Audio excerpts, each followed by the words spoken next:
know about y'all, but God's been so good to me, Pastor Van, at any moment's notice, I'm subject to go off. I'm subject to tear the roof off this morning.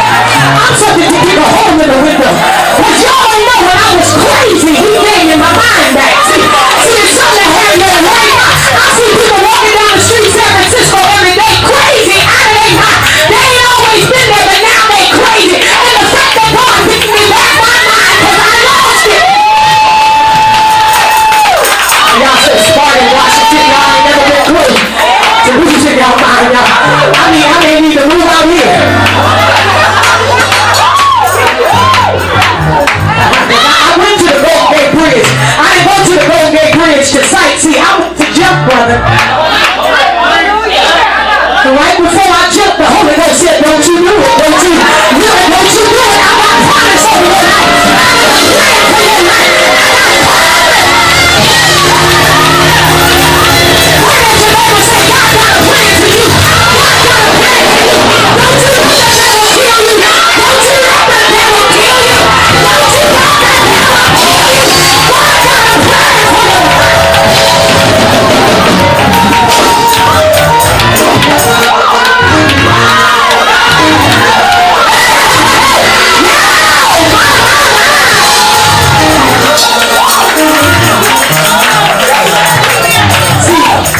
See, my praise has changed. I just came back from India 8 days ago. What was it, right? Last Tuesday. How many other days that's been? And I came back a different person. Say, you know, the stuff I used to complain about.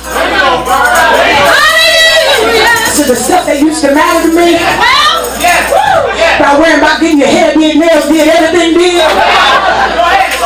That don't matter to me no more, because I see people living with goats. I see people sleeping with bulls. I see boys running down the street. I see little kids with goiters and their eyes bugged out with jaundice. They were full of disease. They were running to me saying, can you lay your hands on me that God can heal me, because everywhere I go I gotta say that I'm unclean because I'm so sick in my body. I can't even go to sleep. And we got to know that public church and act like we in the witness protection program.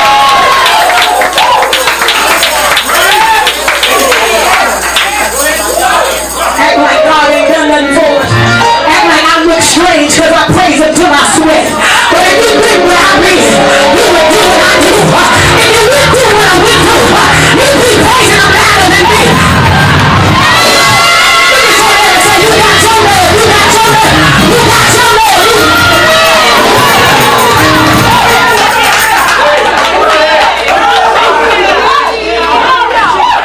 So I understand those of you who look at me a little strange. You ain't never been through nothing. And you can be quiet, but I guarantee you, if God makes you into who that He wants you to be, your praise is going to change. See, you know God to take us across the nation, but He can't trust us in the neighborhood. You want to have an international ministry, but you won't even tell nobody about Jesus in the grocery store. My sis said earlier, well, y'all know we don't go in the store and say hallelujah out loud, because they're going to look out and say, well, I beg your pardon, sister. I said, shut up, and I get to buy some groceries. I praise Him in the courthouse. I praise Him in the prison. I praise Him in the grocery store. I praise Him in the bank.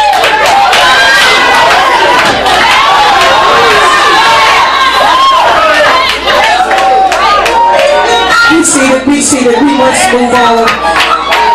But I want you to look at your neighbor and say, the presence of the Lord is here. I can feel it in the atmosphere.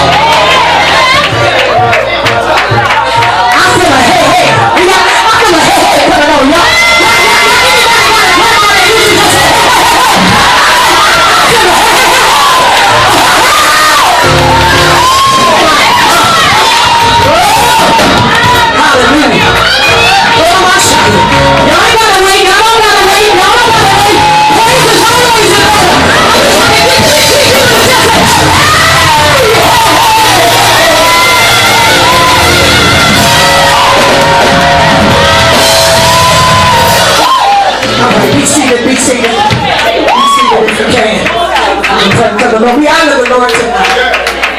We give him praise because he is the very essence of our being. He's the reason why we are here tonight, and we are so excited for being here. I want to praise God for the man and woman of God, Pastor and Lady Van. Would you just stand on your feet and celebrate this mighty man and mighty woman of God? Oh my God! Oh, they are such awesome people. I feel like I'm sitting on top of the world. I had to take a picture of it. They let the pastor and first lady let me and my assistant use their Range Rover to drive around, and I had to put it on Facebook. Look at what I mean. Check this out. Check this out, little God. And you can live saved and you live holy. So you ain't met me, y'all. I ain't never had one, so I'm excited. So I love them. They have treated us like royalty. I got in yesterday. They're just beautiful people. They love the Lord, and I'm so excited to be. I want to thank you so very much. I want to praise God for my sister who's here in the person of Lady McGraw. Come on, with your Praise Chapel Church of God in Christ. And you know, Washington, I love her so much. She just celebrated 25 years. I wasn't able to come to the wedding, but when she walked in, I said, girl, let me see the rock. Let me see the rock. Good rock. So they look like the rock of Gibraltar. You know, somebody over here, Lord, over here, over here. Right over here. Praise God. I want to honor God for the man of God. Pastor, God bless you. Thank you so much for hearing to all of the men of God and all the ministry gifts. Thank God for our sis all the way from Texas. You blessed me tonight. God bless you. And to the reason why this couple, the reason why I ended up coming to Washington and have been here almost every 2 or 3 months ever since they invited me last July. Brother Petey and Sister Pamela Graves back there, the members of Bishop Hicks Church. Amen. I praise God for you. Thank God for you. To all of the people of the Lord, we're excited. Amen. And some of the members are here from Bishop Brown's church. I want to thank God for you, my sisters and brothers. We wait on Melanie, huh? We wait on Melanie. Hallelujah. We always wait on Melanie. That's my sister. She's just a worker. She'll be here, trust me. Y'all, if you don't know who she is, trust me, when she walk in, y'all won't know that she gonna start shouting. So she don't need no music. She don't need 2 or 3 witnesses. Let's move into the word of the Lord. These awesome musicians, we thank God for you tonight. Yes. This awesome music ministry, we bless God for you. And to our program mover, she made me nervous. I said, she's going to let me preach. Praise God for you and your exuberance about the Lord. And to Pastor Patrina Jenkins, we thank God. Amen. Hallelujah. We praise God for her. Amen. She's somebody I met on Facebook, and the very next week she came down. I was in Salem, Oregon preaching, and she came down and visited us there and told me that she would be here tonight. We thank God for you. Amen. 2 Kings. You know, I know that's that pastor push now. They like, get to the word, girl. Come on. 2 Kings. Chapter 7. Hallelujah. Glory to God. Thank you, Jesus. It is our custom to stand at the reading of the Lord's word. If you indulge us for just a moment. Since you right there that has the red phone, the Lord told me that tonight was destined for you to be here. Hallelujah. And things tried to stop you from getting here, but you said, I know that there's a blessing for me. God told me to tell you by the time of this, the end of this message, your whole life is going to change. Hallelujah. God said where you came from is not going to be the same when you get back. Matter of fact, he said by the time you get to the parking lot, he's going to start switching some stuff. Before you put your seatbelt on, I wish somebody that wasn't jealous would praise God. That before you put your seatbelt on, you're going to switch something. Somebody point at it and say, he's turning it around in your favor. My God, I wish somebody would holler for me.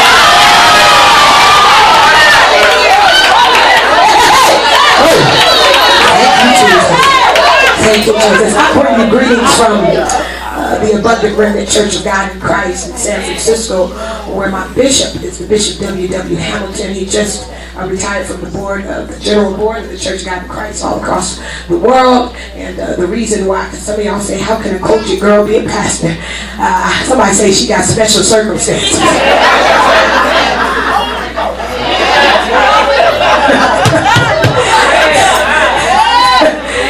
It was a special circumstance, and if we have room later on, I might tell you about it. If not, if you want to know, ask me after church. 2 Kings, the 7th chapter, beginning at the 3rd verse. Before I read, I want to say 2 Kings chapter 7, and the context surrounds Israel being sieged by the Syrian army. In those days, they would simply bring their possessions, the army would stay outside the city in tents, and they would wait until all of the produce and all of the victuals that were in the city were expired. Or they would wait until everybody was hungry, and then of course not only would they be weakened, but people would die inside of the city.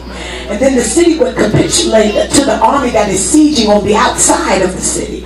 And it was in these circumstances that we pick up this story of the 4 lepers. Beginning at verse 3, the Bible reads, and there were 4 leprous men at the entering in of the gate. And they said one to another, why sit we here until we die? If we say we will enter into the city, then the famine is in the city, and we shall die there. And if we sit here, we still gonna die. Now therefore come and let us fall unto the host of the Syrians. And if they save us alive, then we shall live. And if they kill us, we gonna die. They rose up in the twilight to go into the camp of the Syrians, and when they were come to the uttermost part of the camp of Syria, behold, there was nobody there. For the Lord had made a host of the Syrians to hear a noise of chariots and a noise of horses, even the noise of a great host, a great army. And they said one to another, lo, the king of Israel has hired against us the kings of the Hittites and the kings of the Egyptians to come upon us. Wherefore they arose and fled in the twilight and left their tents and their horses and their asses, even the camp as it was, and fled for their life.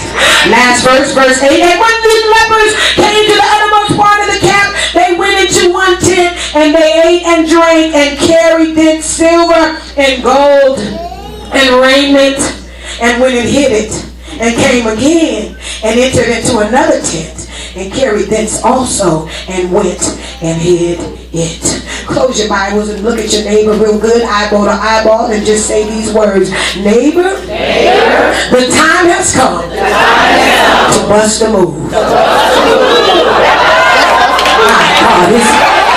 It's time to bust a move. Y'all don't understand it later. Is there anybody in here that's lost some stuff, and you got into a point where you said, I'm tired of losing. I'm tired of allowing the devil and his imps and his friends to hinder me. I'm impatient to a fault, and now it's time for me to bust the move. I'm sitting down too long. I've been sitting on my gift. I've been sitting on my talent. I've been sitting on the anointing. It's time. Oh, look at your neighbor that's looking at you strange and say, bust the move, bust the move, bust the move. Get up, get up, get up.